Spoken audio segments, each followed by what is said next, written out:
jaalachuunis gaarii miti namaa akka garaa fiitu argachuun joggumaa osuma jaalattee abdattee amantu booddee garaa galee si ganalmi namaa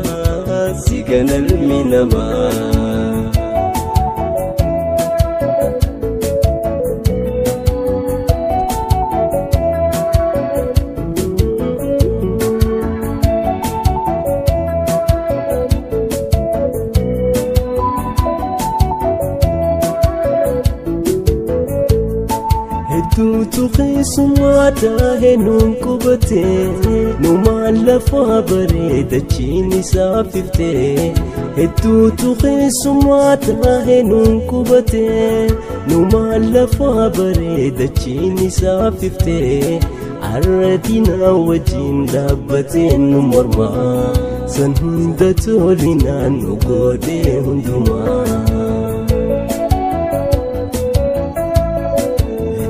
Jaalachuunis gaarii miti namaa akka garaa fiitu argachuun joggumaa osuma jaalattee abdattee amantu booddee garaa galee si ganalmi namaa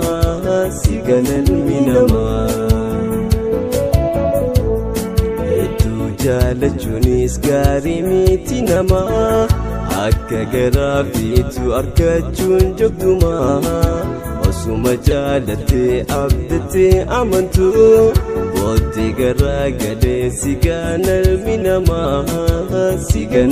namaa.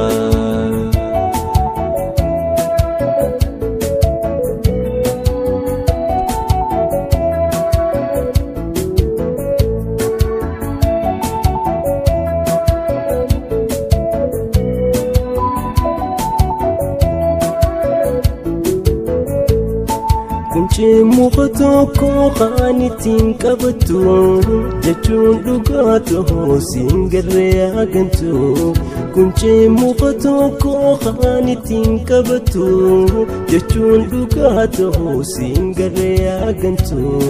Kan dhugaatee dhoysuuf ilma siif hafu halkan miti guyyaa seena osoo ifu.